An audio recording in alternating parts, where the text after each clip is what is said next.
Now we're walking down the resume. We've already talked about the headline. We've already talked about the actual summary. So now we're going to talk about the content, going beyond the job description, which I see, which is really the experience, the career experience, professional experience, or what have you. So how do we make sure we go beyond just the typical information? And that's basically thinking through, because I always ask people, ask my clients, now, when you got hired at that job 10 years ago with that job description, do you still do that? No, because jobs usually evolve, right? And that's why they like to put at the end and other things as assigned, because other things will be assigned. So then you have to think about what it is that I do on a day-to-day basis that will resonate with this job that I'm applying for. Now, one of the things, if you will go out to look at my LinkedIn profile, you'll see everything about iRock. And then it says, oh, by the way, I also work for this company. But what I did when I talked about the experience that I work for my 9 to 5, I talked about everything that is in alignment with what I do in my business. They don't need to know all the other stuff that I do. What they need to know is that I have a team that I coach and I mentor, I promote, and I put in positions and all that kind of stuff. That's what I do as my business. So I'm only going to talk about that. One of my other jobs that I do, I work claims. I give authority to my claim adjusters to make sure that they pay the claims, pay what we owe. I talk to customers and I talk to attorneys. That ain't got nothing to do with what I do on my business. So why am I going to tell them all of that? So I try to limit that kind of information, only talk about what I do that is in alignment with the job. And that's what I want you all to be thinking about. In my day-to-day job, when I'm going for this other job, even if it's internal, what do I do that resonate with this job that I'm going for? So that's why content is king. And again, going back to marketing and branding yourself. All right. So job description should never be copied or written word for word. Your job description that your company has given you or the job description that you're applying for. Nope, it's basically plagiarism. We don't want you doing that. It should never be a list of your job duties. People don't want to know what your duties are. They want to know, did you execute? Did you get results? That's good. And that differentiates a worker bee from a results-oriented individual. So we don't do worker bee stuff. I don't want to hear that. And when I get some of my high-end clients doing the interview prep, and they started giving me all this worker bee stuff, I said, I don't want to hear. Stop now. We're going to stop this. I need to know what results. I said, if you're a director going talking about VP, they don't care about that little mediocre stuff, just like me talking about working my claims. I'm busting claims and stuff like that. They don't care. They want to know, how are you going to lead leaders? What else are you going to do? So I stopped them and said, let's think about what do you do that resonate with them so that they know you are the ideal candidate. And you're listing your job responsibilities only.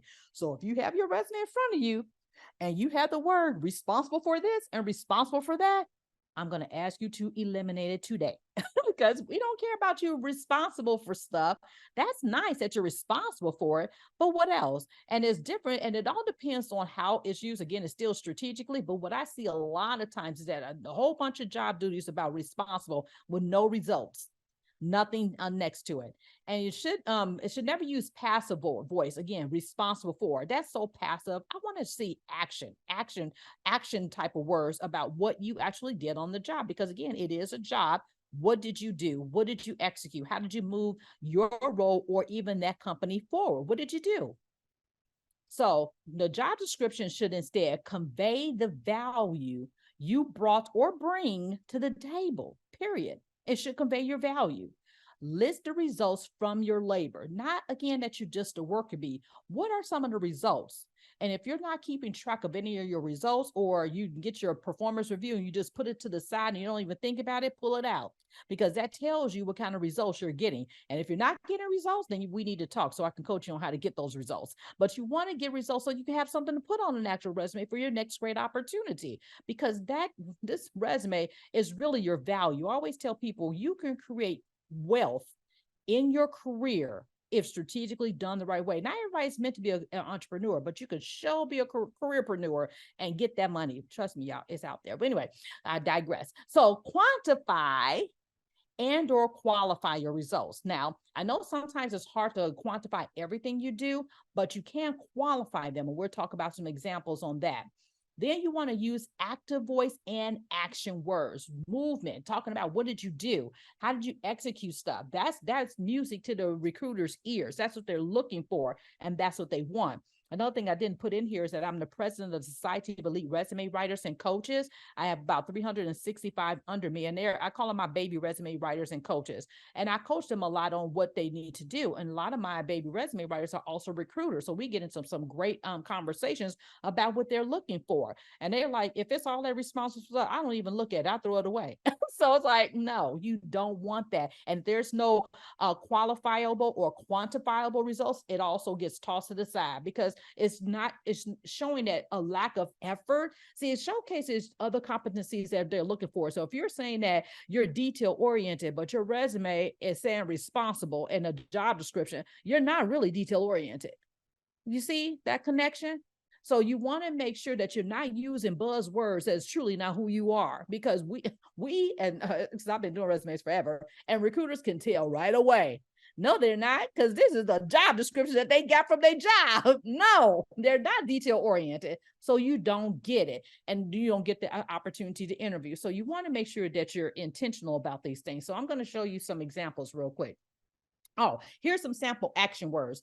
All of these are either you're doing right now and doing in the past. Now, here's one of the questions I do get a lot of times. If you're currently working in a role, can you use all present tense and or past tense? If you've done a project and you're not still doing a project, you can use past tense. You did it during your role. And then you want to use present tense for the stuff that you're still doing. Now, for your past roles, if your stuff is in present tense, you're already, again, not detail oriented, because you should be using past tense. And that goes to your communication skills, written communication skills.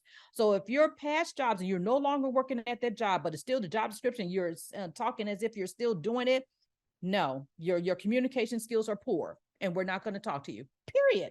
Because it's not matching. You're talking about excellent communicator. No, you're not, because you're using present tense for a past job. But you can use it in the job that you're currently doing, because projects don't always last the whole career. It can last just for 6 months, 3 months, or what have you. And you could talk about the results on that. But here's some great words that you can use to amp up what you do, taken from the responsible and talking about what you did: increase, implement, develop, created, initiated, spearheaded, over all these words. These are great words for you to actually utilize. Okay, now let's look at some examples. Okay, so here's a transformed job description. Now, yes, she had a job thing and everything, but what she was actually doing is a whole lot more than her job description when she came to me with that black and white resume with all the responsible stuff. And I just asked her, what do you really do? And this, after we talked about it, this is what I came up with. So she was a management coordinator looking to get into her first management role. And anybody in her industry will understand the language. Now, again, this is targeted. Now, she can't go and apply at some customer service job because they don't know what the heck longitude and latitude coordinates mean. But because she was so niched into what she was doing, they know exactly it. And that's strategy, because now she's speaking the language of the people that she's applying for. That's strategy. So therefore, it spoke to him, and she beat the other people out for the opportunity because she was speaking the language. So she managed corporate inventory and stock for 686 plus clubs. I'm coming out the gate talking about numbers. That's quantifying how big of a responsibility she had as a coordinator. Like, really? Purchase IT assets for corporate offices and clubs in the US and Canada. Liaison between vendor and corporate. Maintain longitude and latitude coordinates for clubs in US and Canada. Fulfill daily requests and completed special projects for help desk and field technicians. Manage IT equipment used at clubs and corporate for replacements. That's what she really did. And that's all we need to talk about. I need to know that she answered the phone, that she had to process replacement requests, that she faxed something. I don't care. What does that got to do with anything? Nothing. That goes back to being a busy bee, worker bee, than getting results. This is what we talked about, and this is what she did. And here's my finance manager going into director, and she's had several director roles since we've worked together. And so regional finance manager, manage and oversee revenue and expenditures for the company's largest culinary and facility services contract, $375 million. She had the largest one out of all of her peers. Influence business decisions made by the regional vice president, 2 VPOs, and 7 district managers by projecting and forecasting revenue trends. She was their right hand. She had to do all of this in order for them to make business decisions. She trained managers in effective food cost analysis, inventory forecasting, and profit and loss. She developed and implemented tools for budget forecasting and projection implementing solutions. So she wasn't just being a finance manager doing some spreadsheets or, forecasting. She projected solutions. She's valuable. And yeah, she got not only, in actually, she actually had to leave that company because they promoted her to director, but they wanted to only give her an increase of 7%. But they then, when she was like, no, that's not enough, she kept trying to negotiate because she was a promotee inside the company. They ended up hiring somebody externally for 30%. That's why you can increase your wealth through your career strategically. So she chucked the deuces and she went and got that 30% in another company. Bye-bye. But anyway, but that's what happens. That's a whole nother session. But anyway, but it can happen. So she's like, they don't want to pay them 30% and want to pay me 7 just because I work for the company. No, ma'am. Let's get our exit strategy. And we did. So therefore, she's happy now.